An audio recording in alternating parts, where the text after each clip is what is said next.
അവരെ കൊണ്ടുപോകാൻ എനിക്ക് സാധിച്ചിട്ടുണ്ട്. അതിന്റെ ചില നിമിഷങ്ങൾ മാത്രമാണ് ഞാൻ കാണിക്കുന്നത്. എന്റെ പിതാവിന് ലോകത്തില്ല. അവർ ലോകത്തിലെ ഏറ്റവും വലിയ ബിൽഡിങ്ങിന്റെ ഉള്ളിലും ഫ്രണ്ടിലും ഒക്കെ കൊണ്ടുപോയി ലോകത്തിലെ ഏറ്റവും വിലപിടിപ്പുള്ള ഹോട്ടൽ, അന്ന സമയത്ത് ഏറ്റവും എക്സ്പെൻസീവായ, ഏറ്റവും മനോഹരമായ, ഏറ്റവും വലിയൊരു പ്രോപ്പർട്ടി അറ്റ്ലാന്റിസ് ദ പാം, ആ ഹോട്ടലൊക്കെ അവർ കൊണ്ടുപോയി അവരെ കാണിച്ചു. ലോകത്തിലെ ഏറ്റവും വലിയ ഗാർഡൻ, മിറക്കൽ ഗാർഡൻ, തായ്ലൻഡ് പോലുള്ള രാജ്യങ്ങളിലൊക്കെ കൊണ്ടുപോയി. എന്റെ വൈഫിന്റെ പാരന്റ്സിനെ ഒക്കെ കൊണ്ടുപോയി. ലോകത്തിലെ ഏറ്റവും വലിയ ബിൽഡിങ്ങിന്റെ മുകളിൽ ലോകത്തിന്റെ ഏറ്റവും വലിയ ഗോൾഡൻ സ്റ്റാച്യു, ഇങ്ങനെ ഒരുപാട് കാര്യങ്ങൾ പാരന്റ്സിന്. പിന്നെ മക്കളും ഫാമിലിയൊക്കെ ആയിട്ടുള്ള യാത്രകൾ. എന്റെ മകള് 1 വയസ്സ് പൂർത്തിയാക്കുന്നതിന് മോൾ 5 രാജ്യങ്ങൾ ഓൾറെഡി കണ്ടു കഴിഞ്ഞു, ഇൻക്ലൂഡിംഗ് 2 കോണ്ടിനെന്റ്സ്. സൗത്ത് ആഫ്രിക്ക ഉൾപ്പെടെ ലോകത്തിലെ അത്ഭുതങ്ങളെല്ലാം ഓരോന്നോരോന്നായി. ലോകത്തിലെ ഏറ്റവും ബെസ്റ്റ് ഹോട്ടൽ ഐഫൽ ടവർ, ലോകത്തിലെ ഏറ്റവും എക്സ്പെൻസീവ് ആയിട്ടുള്ള ഹോട്ടൽസ് ചൈന മന്മഥിൽ, ലോകത്തിലെ ഏറ്റവും ഫാസ്റ്റസ്റ്റ് ട്രെയിൻ, അതുപോലെ ലോകത്തിലെ ഏറ്റവും വലിയ photo frame in Dubai. Construction നടക്കുന്ന സമയത്ത്, കൺസ്ട്രക്ഷൻ കഴിഞ്ഞു. ഞാൻ കഴിഞ്ഞ ആഴ്ച വീണ്ടും പോയി, കാരണം അടുത്ത ആഴ്ച നമ്മുടെ ആൾക്കാരെ സെപ്റ്റംബർ 3-ാം തീയതി ഞങ്ങളുടെ ട്രിപ്പ് ഉണ്ട്, ലീഡർഷിപ്പ് പ്രോഗ്രാം ഉണ്ട്. അതിന് സമയത്ത് ആൾക്കാരെ കൊണ്ടുപോകേണ്ടതാണ്. It's a wonderful experience. അതേപോലെ മാഡം തുസാഡ്സ് മ്യൂസിയം, ലോകത്തിലെ ഏറ്റവും മനോഹരമായിട്ടുള്ള ഗാർഡൻസ്, അതുപോലെ തന്നെ global purchasing centres, Ferrari World, Future Museum, അതുപോലെ തന്നെ എക്സ്പോ സെന്റേഴ്സ്, മൗറീഷ്യസ്, ഇതുപോലെ 65-ലധികം രാജ്യങ്ങൾ, ചരിത്രമുറങ്ങുന്ന ഈവൻ അസ്ഹാബുൽ കഹഫ് എന്ന് പറയുന്ന ജോർദാനിലെ ഒരു താഴ്വരയിലാണ് സ്ഥിതി ചെയ്യുന്നത്. പലസ്തീന ഇസ്രായേലിലേക്ക് ഇതിന്റെ ബോർഡറിൽ വരും. ആ സ്ഥലമാണ് കേവ് ഓഫ് 7 സ്ലീപ്പേഴ്സ്. 2000 വർഷം മുമ്പ് ജീസസിന്റെ കാലഘട്ടത്തിൽ അവര് നിർമ്മിച്ച വലിയ സിറ്റീസ്. ഇതൊക്കെ കണ്ടു കഴിഞ്ഞപ്പോൾ ഒന്നും ചെയ്തിട്ടില്ല എന്നുള്ള കാര്യം മനസ്സിലായിരുന്നു. അത്രയും ടെക്നോളജി അവരൊക്കെ ആ കാലത്ത്. അതുപോലെ അവര് ഒരു മെഷീനറീസ് പോലും ഇല്ലാതെ പർവ്വതങ്ങൾ തുരന്ന് മനോഹരമായ ബിൽഡിങ്ങുകൾ ഉണ്ടാക്കിയതാണ്. ഇതൊരു ശവകുടീരമാണ്. അത് ലോകമഹാലോകങ്ങളിൽ ഒന്നാണ്, പുതിയ ലേറ്റസ്റ്റ് വണ്ടേഴ്സിൽ ഒന്നാണ്.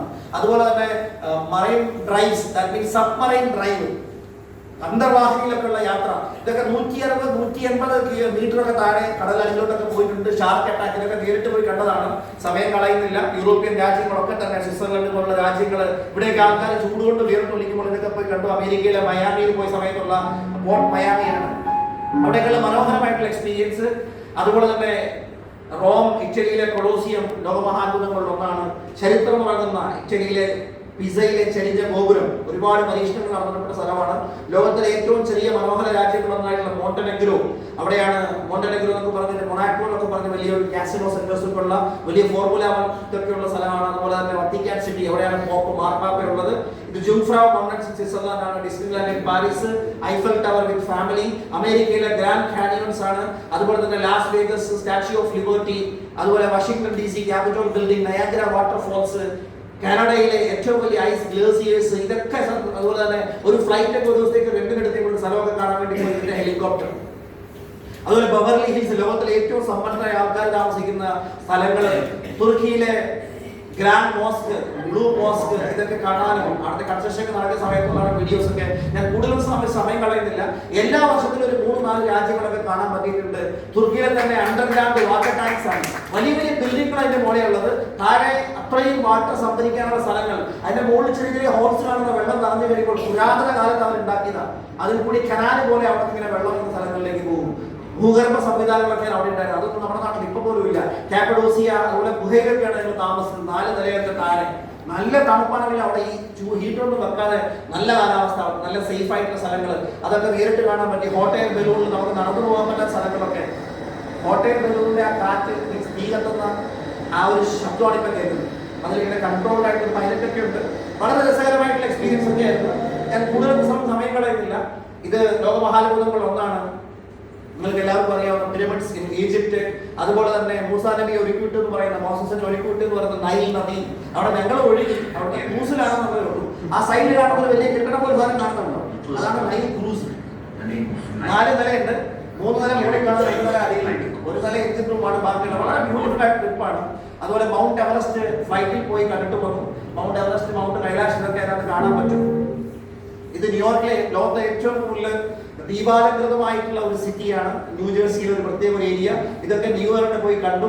അതുപോലെ തന്നെയുള്ള ഓരോരോ സമയത്തുള്ള ട്രിപ്പുകളാണ് നാസയും. അതുപോലെ തന്നെ ലോകത്ത് അസർബൈജാനാണ്. അവിടുത്തെ ബ്യൂട്ടിഫുൾ ആയിട്ടുള്ള കൺസ്ട്രക്ഷൻസ് ആൻഡ് ബിൽഡിംഗ്, അവിടുത്തെ ഫയർ മൗണ്ടൻ. ഇത് ലേറ്റസ്റ്റ് ആയിട്ടുള്ള ഫോട്ടോസ് ആണ്. This is in six flag, one of the best amusement park in US. ഇത് ഫ്ലോറിഡയിലാണ് ഞങ്ങൾ കഴിഞ്ഞ വർഷത്തെ ന്യൂ ഇയർ ഒക്കെ സെലിബ്രേറ്റ് ചെയ്യുന്നത്. ആ സമയത്തുള്ള ബ്യൂട്ടിഫുൾ ആയിട്ടുള്ള എക്സ്പീരിയൻസ് ആണ് ഇതൊക്കെ. ഏറ്റവും വലിയ വാട്ടർ ഫൗണ്ടൻ, മ്യൂസിക്കൽ ഫൗണ്ടൻ, വെടിക്കെട്ട്, എല്ലാം ഒരുമിച്ചാണ് നടക്കുന്നത്. നിങ്ങൾക്ക് കാണാൻ പറ്റും. ഇതൊക്കെ കാണിക്കുന്നത് നിങ്ങൾ ലക്ഷ്യങ്ങൾ എഴുതുമ്പോൾ ഇതൊക്കെ ഫാമിലിയോടൊപ്പം പോയി കാണാനുള്ള ലക്ഷ്യങ്ങൾ എഴുതുക. ഈ കഴിഞ്ഞ ദിവസം ഞങ്ങൾ ടൂർ പോയ സ്ഥലത്താണ് ഇതൊക്കെ ഇപ്പൊ കാണിക്കുന്ന ഈ ഫോട്ടോസ് ഒക്കെ. ഇത് ലേറ്റസ്റ്റ് ഫോട്ടോസ് ആണ്. കുട്ടികളൊക്കെ വെക്കേഷൻ ഒക്കെ വന്നത് ഒരു 3 ആഴ്ച എടുത്ത വീഡിയോസ് ആണ്. Actually 3 weeks back just 6 Flags in America. അവിടെ ഏറ്റവും ലേറ്റസ്റ്റ് ആയിട്ടുള്ള ഒരു അമ്യൂസ്മെന്റ് പാർക്കാണിത്. അതുപോലെ തന്നെ ഏറ്റവും ബ്യൂട്ടിഫുൾ ആയിട്ടുള്ള ഈ ലേക്ക് സൈഡിലൊക്കെ നമുക്കിങ്ങനെ പോയി ഇരിക്കാൻ കണ്ടു നിൽക്കാൻ തോന്നുന്നു. ഇതൊക്കെയാണ് ഇപ്പൊ എന്റെ ഡ്രീം. ഇവിടെയൊക്കെ പോവുക, ഇതൊക്കെ കാണുക, ഇതുപോലുള്ള സംവിധാനങ്ങളൊക്കെ വാങ്ങാനുള്ള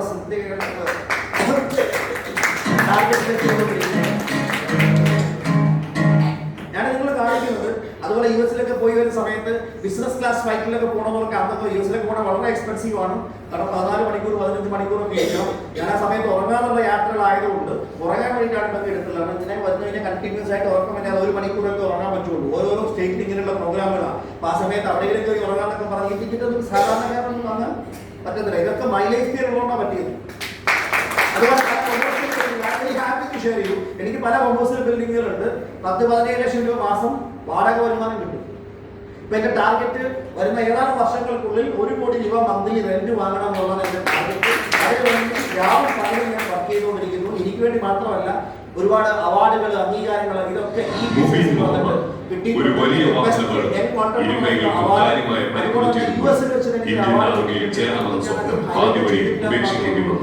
ചങ്ങനാശ്ശേരിയിലെ നാട്ടിൻപുറത്തെ ഒരു സാധാരണ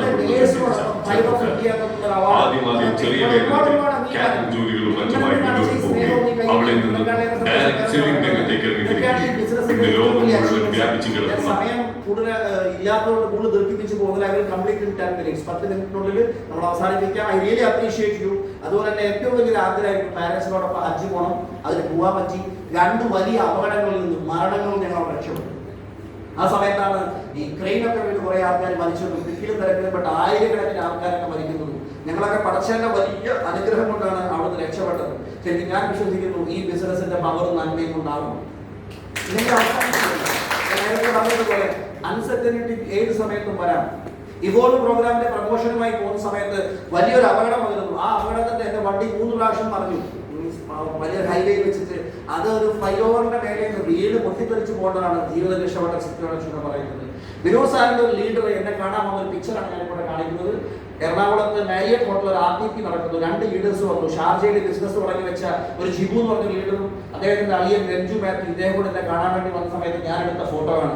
ഏതാനും മാസങ്ങൾക്ക് ശേഷം രഞ്ജു എനിക്കൊരു മെസ്സേജ് അയക്കും, സാർ അലിയുടെ ഒരു അസുഖമൊന്നും സാർ അറിഞ്ഞു, പെട്ടെന്നാണ് വന്നത്, ഒരു ടെസ്റ്റിങ്ങിന് പോയതാണ്, പെട്ടെന്ന് ആ ടെസ്റ്റിൽ എന്തോ പാകപ്പഴ എന്തോ വന്നു, ഓക്സിജൻ എങ്ങാണ്ട് ബ്രെയിനിലേക്ക് പോകുന്നു, കട്ടായി, ആൾ പെട്ടെന്ന് കിടപ്പിലായി പോയി. എന്റെ വലതുവശത്തേക്ക് ആളിലേക്ക് കിടപ്പാണ് ഈ മെസ്സേജ്. ഞാൻ കഴിഞ്ഞ പ്രാവശ്യം നാട്ടിൽ വന്നപ്പോൾ ആളെ പോയി കണ്ടിരുന്നു. 1.5-2 മണിക്കൂറോടെ ഞാൻ ആളോടൊപ്പം ചെലവഴിച്ചിരുന്നു. ആൾക്കാരെ തിരിച്ചറിയാനൊന്നും പറ്റാത്ത സമയമായിരുന്നു. പക്ഷെ എനിക്ക് വലിയ സന്തോഷം